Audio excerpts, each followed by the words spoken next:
Ciao, I'm Enzo. I'm Celia. This is Piazza Talk, our channel about our life in Lucca and in the Tuscan hills. Please hit the subscribe button. Grazie. And so, look, two of the biggest bars on Piazza San Michele here in Lucca are closed. Why? Because they won't enjoy Ferragosto. So then it must be August the 15th? And Ferragosto is the most ancient and iconic Italian holiday. In the past, you couldn't see anybody in the street apart from a few tourists hanging around the place. And wasn't the point of it to sort of celebrate the end of the hard agricultural work that had been going on? Yes, it was actually the reason was that, because there were already some festivals at the time, but after the Battle of Actium, where Gaius Caesar Octavianus, the future Emperor Augustus, defeated Mark Antony and Cleopatra, he established on the 1st of August a new holiday. Animals... So in fact, the animals, like donkeys and beasts of burden, like donkeys, oxen that had been used in the fields. Yes, they were all decorated with flowers. And they were paraded. But it still happens, doesn't it? We haven't seen it in this area, but in some areas it does still Yes, happen. in some parts of Central Italy and in the south. Also horses were celebrated, and there were horse races. The most famous horse race we have now, the Palio dell'Assunta in Siena, is a throwback. Yes, of what was happening 2,000 years ago. But this all happened on the 1st of August. Why is it now happening on the 15th of August? Well, it happened like this because in Renaissance time, the Pope, in the state of the Church, established that Ferragosto would move to the 15th of August, which is the day of the Assumption of Mary in heaven, and the two holidays, they started coinciding. And then in more modern times, it became a sort of workers' holiday, didn't it? Yeah, the reason for that is that after the First World War, workers were encouraged to take 3 days off around Ferragosto, and holiday trains were organized with cheap fares. And some people saw the sea for the first time. Anyway, the tradition is there and never dies, so everybody goes away at Ferragosto, mostly to the seaside in morning times because it's cooler.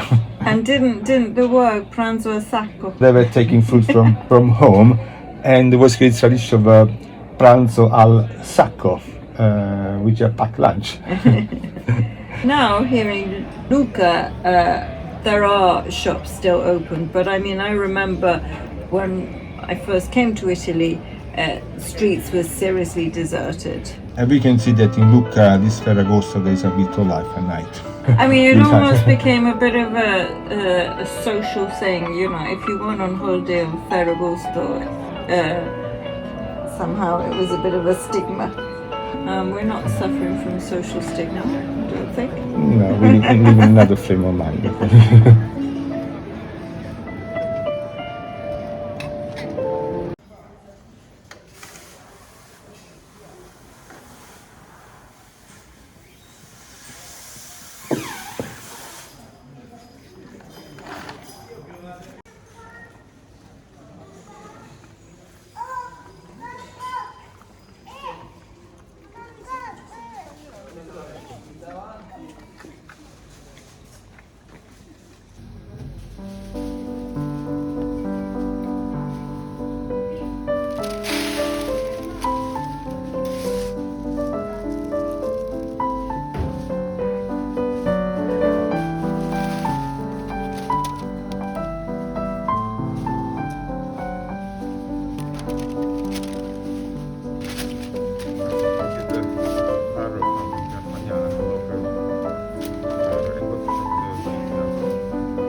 cycle past this house, these windows of flowers, it's a walled garden. It just gives me such pleasure.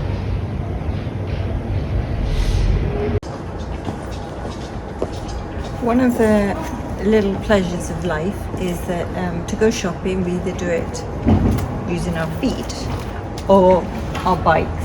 And as you see on my bike, because I'm a girly, I have a nice basket, and Enzo has a rather ugly crate, but it holds a lot more stuff. It's very, very practical. I can actually put so much stuff, I tell you. And the thing is to have an old bicycle, and then nobody's interested in it.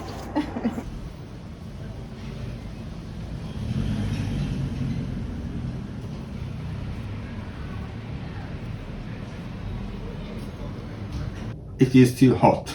It's summer, and we want summer dishes.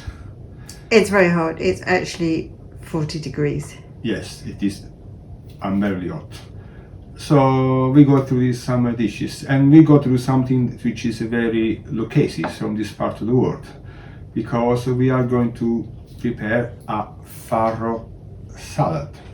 First I want to show what farro is, and then I'll tell you what it is if you don't know it. So farro is a grain, and it is the grandfather of Durum wheat. It was a cereal that was used by ancient Romans and also people before them, and it is still cultivated in some parts of Italy. It is a niche market, so it grows around us in Garfagnana. The thing about farro is actually very healthy, isn't it? It's much higher in protein than other grains. The most important thing, it is virtually naturally organic. But the problem is, I'm told, is that it has a much lower Yield. Yes. So that's why it costs more, and it's not a huge industrial crop. And today you're going to make a salad, aren't you? We got to make a salad because in the summer. So I'm going to boil the farro, and I'm going to add some vegetables and olive oil, and show you what we got from the shop there, because we went to the shop today, and I'll show in details what I got. Farro's got, how would you find a kind of the back taste is quite nutty, almost cashewy nut. It's much chewier. This is called in Italian semi-perlato, which means that they remove just a tiny bit of the outside surface, which is quite hard, but it is a whole grain, so you got to get all the nice bits there. And if you do buy the whole grain version, you have to soak it. And the advantage of this is you don't have to soak it. No, this one you can rinse it and boil straight away. So you can get perlato, semi-perlato, or integrale, I suppose. Integral. It's more difficult to get integral. The one that you buy in the shops, mostly it's semi-perlato. And then the vegetables I got here. I got the tomatoes.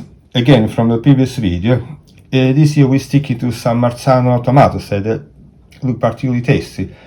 Normally we got cherry tomatoes or piccalilli, but this time some Marzano are particularly tasty there. So we got even today a ton of tomatoes there. So some Marzano tomatoes. Then I got a sweet onion, red onion, carrots, a stalk of celery, and also we need to give some bit of extra.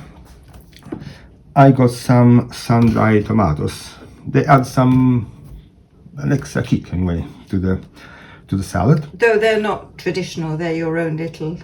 Yes, it is not what they have in this part of the world, but I'm going to go in a minute through the ingredients you can add to the farro salad. Then we have the olives. They come from our land. We preserve them. I'm going to add a few bay leaves, to maybe a couple, to the farro when I boil it. And also they come from our land. The olive oil from a hill from a friend that gave us some olive oil this year. And we got to get some herbs from our minuscule garden, the balcony. and we got to use basil, lemon verbena, and mint. Traditionally they use mint, but we want to give it an extra kind of flavor to the farro. Last thing to say is that in a farro salad you can add what you like. We are doing a vegetarian version because even vegan, this one here, because it is summer, we want something light, but people add pieces of cheese if you like it, or little cubes of ham, or whatever you like. Some people they add a bit too much, also chickpeas, but it gets quite heavy, at least for this part of the year. So you can actually feel free to add what you like to the salad.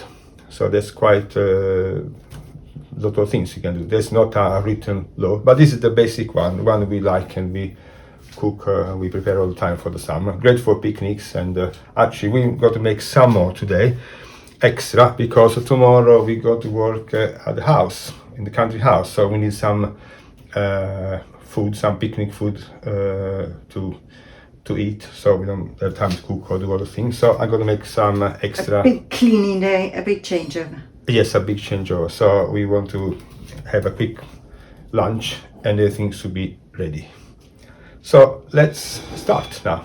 Can I just say, as an aside, or maybe later I'll say it, Yeah. that the basket is actually a mushroom basket from Puglia. I have a bit of a passion for baskets, and so a friend who's from Puglia gave me this mushroom collecting basket. Yes, we also bought other baskets as well. Probably one day should make a kind of A video on all our different baskets, Yes, which but- all have different uses. yes, some are here, some in the country. So we should put them together some stage.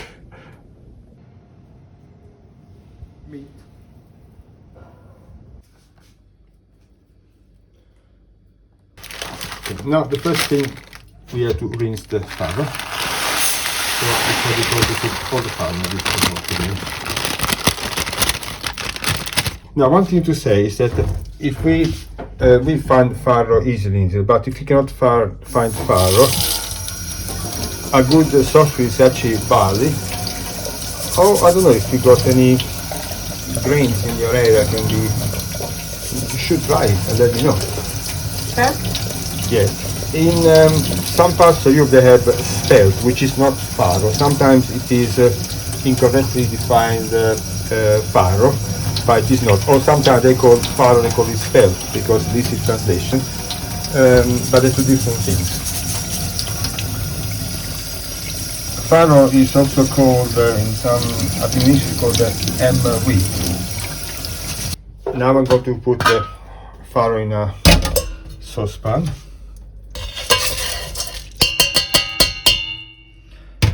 And we are going to cover with water. And for vegetarians, farro is a very good grain because the Roman legions fought on it because of its protein content, I guess. Well, I didn't know maybe very much about the protein, but it was the staple diet because it was the most common cereal. But in reality, they were right, because it is a very nourishing cereal. It's great food, and we have rediscovered it now. We've got to add a couple of bay leaves. Well, because they're small, I just put 3 of them here. We are going to add salt. I got sea salt here. Not too much, but we can adjust it when lid on top until the water starts boiling.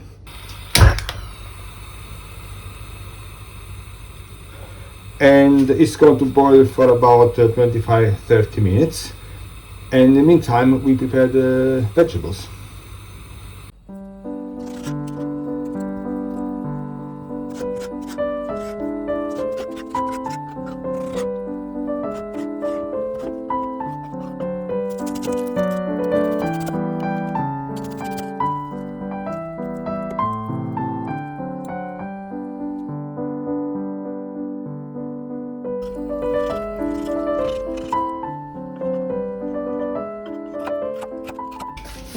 we let it boil over. Farro produces frost on the top that we try to remove. So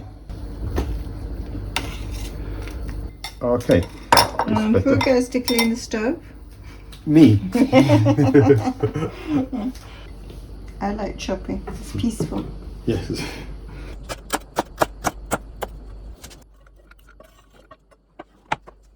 It's ready.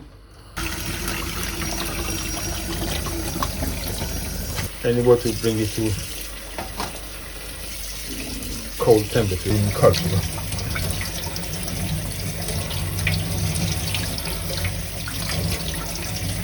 You want to make sure that you remove as much water as you can. Eccoci.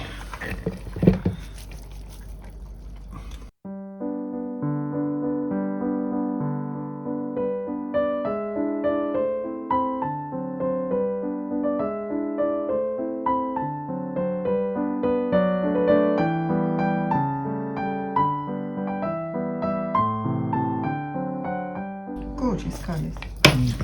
Start mixing. But it's not finished yet. Olive oil. I use my instinct, but I'm going to add some more now. But you can see, you don't want it too oily, but at the same time you need olive oil because it gives a wonderful flavor. You can use this dish as an antipasto, a contorno, so a starter, a side dish, or light lunch. A light lunch, or supper. Or supper. Well, it's, I would say, very versatile.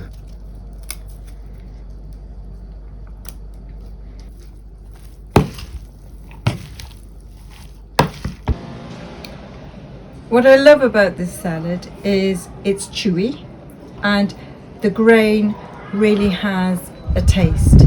So it's a much more interesting flavours than rice salad, which is pretty common here in the summer. And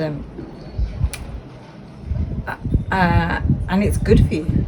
I mean, it's a kind of modern superfood, isn't it? So, buon appetito, happy summer. Happy summer Cooking. to everybody, and I'm hungry now.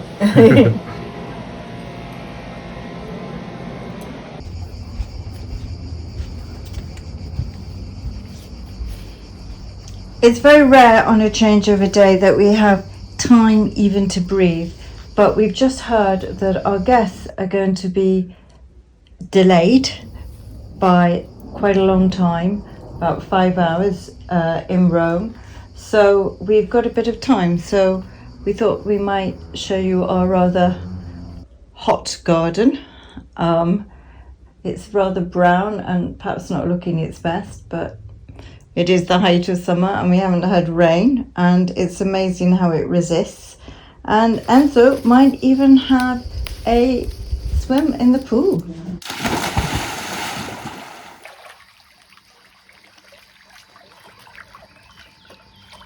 Thank you for watching, and a super thank you to our subscribers. If you have not subscribed yet, please press the button. It's a great way to support our channel and it's free.